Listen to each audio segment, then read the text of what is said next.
El materialismo histórico es una generalización científica de la historia, no ajusta a sus conclusiones los hechos del pasado y del presente. Gracias a la teoría y práctica del materialismo dialéctico, es posible afirmar que el avance de la humanidad no depende de fuerzas metafísicas, pues la historia no es escrita por fuerzas misteriosas, por el contrario, es la humanidad la que la teje. Todo lo que conocemos hoy, avances tecnológicos, artísticos, culturales y sociales, son resultado de las condiciones materiales heredadas de nuestros antepasados. Los vehículos, por ejemplo, son el resultado de la historia humana.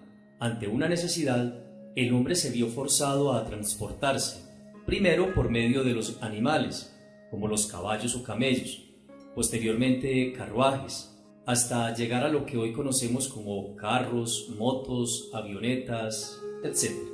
La historia es entonces construida a partir de las condiciones objetivas. El trabajo es indispensable en la vida del individuo, en consecuencia, también lo es para la sociedad. El trabajo genera los productos esenciales para subsistir, como lo son los alimentos, el vestuario y el hogar, las necesidades básicas del hombre. Por ende, su importancia es superior a los demás ámbitos sociales.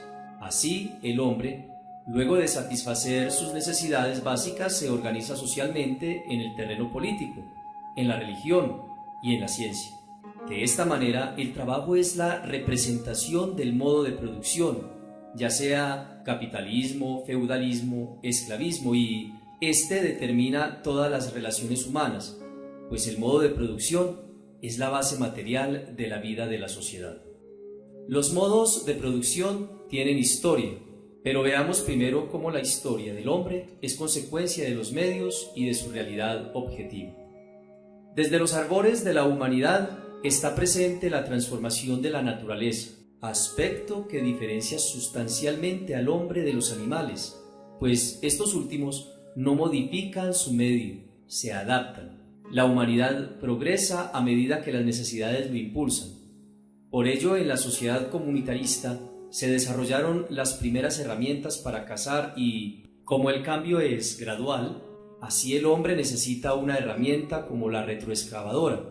Las condiciones materiales solo están dadas en la sociedad capitalista para tener tal herramienta. Este cambio gradual se ve reflejado en las armas. Primero una piedra, luego una lanza, arco y flecha, espada, catapultas, hasta llegar a las armas de fuego, todo respondiendo a la realidad material objetiva.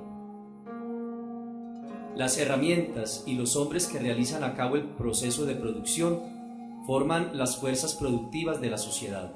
La producción, al requerir la fuerza de diferentes personas, tiene un carácter social lleno de relaciones y, a medida que las relaciones aumentan, el trabajo se divide más. En consecuencia, la dependencia entre los que hacen parte de la relación de trabajo incrementa.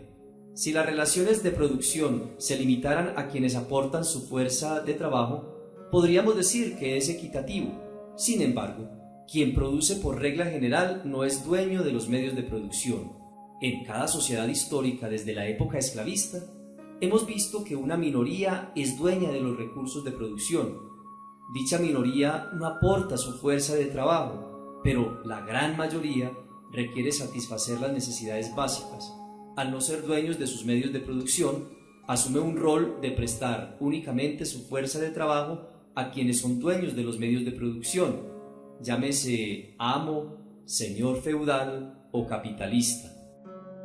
Las sociedades históricamente se dividen en clases.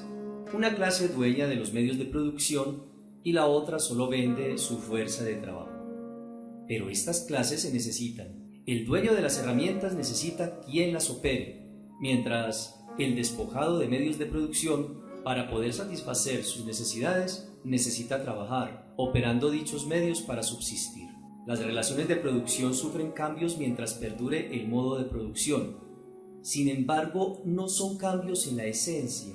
Por ejemplo, el capitalismo en sus inicios desarrolló unos medios de producción que serían precarios en comparación a nuestra era. La electricidad, la tecnología y demás factores han hecho de la producción algo más rápido.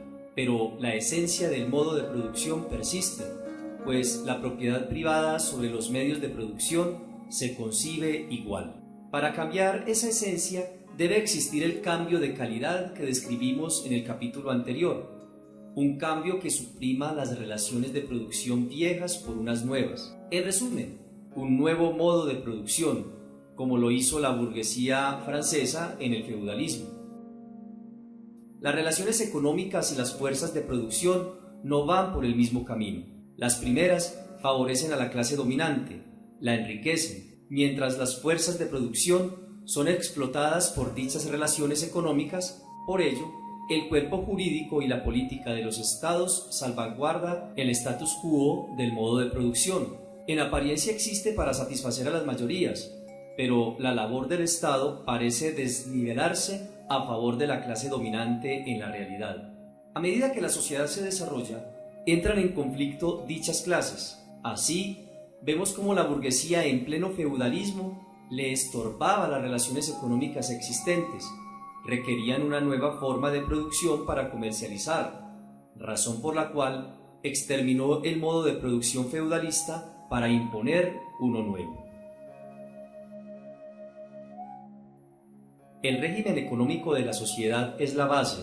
De allí surgen las relaciones sociales que comprenden la superestructura, como lo son las ideas de la sociedad, la política, la filosofía, el marco jurídico, y las instituciones y organizaciones, el Estado, la Iglesia, escuelas, cárceles. Las relaciones sociales son determinadas por el modo de producción. Cada sociedad ha tenido su estructura y su superestructura. La forma de propiedad que impere determinará la división de la sociedad, sus clases, instituciones políticas y las normas jurídicas. Por ello es impensable el sistema electoral en el esclavismo, la monarquía en el socialismo o la equidad social en el capitalismo. Por ende, si cambia la estructura, cambiará toda la superestructura. Las sociedades de clases crean sus propias instituciones que prevalecerán con la intención de salvaguardar la superestructura. La humanidad ha atravesado por 4 formaciones económicas sociales diferentes: comunitarismo, esclavismo, feudalismo y capitalismo. A continuación, algunos rasgos característicos de cada una de estas. El hombre se separó de los animales gracias al trabajo, proporcionándole razón y cambios morfológicos. Allí surge la primera sociedad, la comunitarista. En los cimientos de la humanidad se vislumbra que la propiedad era común. No existía la propiedad privada, pero esto tiene una razón: las condiciones materiales no lo permitían. El hombre de la sociedad comunitarista había desarrollado un minúsculo intelecto. En consecuencia, sus herramientas eran precarias: piedras, lanzas, arcos, todos destinados a satisfacer las necesidades del hombre, como los alimentos, vestimenta, vivienda. Esta sociedad se caracteriza por la caza y la pesca. Las herramientas son encaminadas a ella. Los individuos se agrupan en gens, tribus o clanes. De esta manera, los pocos bienes producidos eran de uso común, aunque en forma precaria. Podía satisfacer las necesidades, así la propiedad era común, se cazaba y se vivía con el apoyo de sus grupos. El alimento, al ser tan minúsculo, no había lugar a acumular, permitiendo de esta manera que no existieran clases sociales. Tampoco se necesitaba de la existencia del Estado. Los medios de producción, paulatinamente, fueron desarrollándose, usándose metal fundido, se domesticó animales, ya no solo se cazaba, la agricultura emergió. Por lo tanto, los alimentos empezaron a acumularse. Nace la propiedad privada. En virtud de las guerras entre tribus y clanes, los ganadores esclavizaron a los perdedores.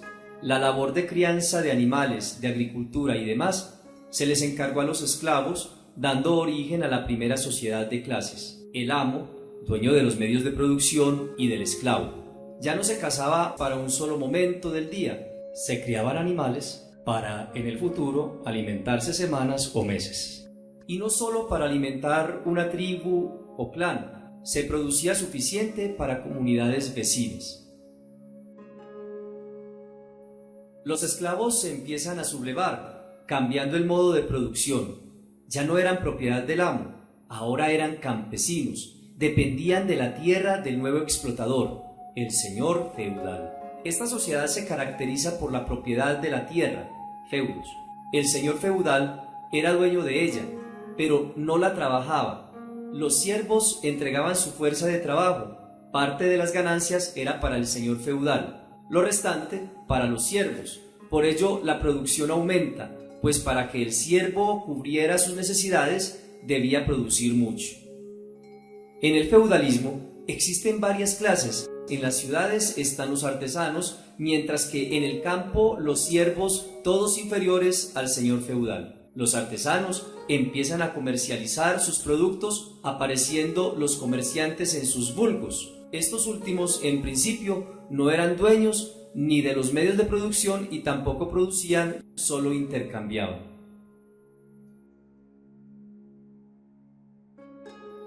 La historia de la humanidad, en palabras de Marx, es la historia de la lucha de clases. En este breve resumen se ejemplifica. En primer momento, las clases eran amo y esclavo. En el feudalismo, señor feudal y siervo. Y en el capitalismo, burgués y proletariado. Todos con un rasgo en común, un explotador y un explotado. En el feudalismo, el que producía era dueño de sus herramientas de producción. La burguesía, con el afán de intercambiar más productos, tuvo que cambiar los medios de producción para hacerlos más eficientes. Para ello, luchó contra el feudalismo y transformó la forma de producir. La burguesía creó talleres, atrajo a los artesanos, los que en el feudalismo eran dueños de sus medios de producción. Los atrajo para trabajar para ellos, les retribuía con el salario, lo que se conoce como cooperación simple. Luego, con el progreso tecnológico, el burgués utilizó la manufactura como medio de producción, máquinas, y así producía más. Por último, el burgués se hizo a la industria. De esta manera podría intercambiar productos más elaborados a gran escala, generando riqueza individual a costa de la fuerza de trabajo del proletariado. A partir de la dialéctica de la sociedad, se está seguro del final de nuestro actual modo de producción por uno nuevo, más avanzado, que logre eliminar los conflictos de clases. Para ello se hace imperativo que los avances tales como el dominio de la naturaleza estén al servicio del hombre y el trabajo, la fuerza destinada a esta labor, sea retribuida de forma digna, que la propiedad vuelva a ser común, pero en un rango superior gracias a la ciencia y dominio del medio que tenemos en nuestro tiempo. Ha quedado expuesto aquí el materialismo histórico a grandes rasgos. Si quieres ahondar en el tema, consulta estos textos teniendo presente que todo se mueve y todo cambia.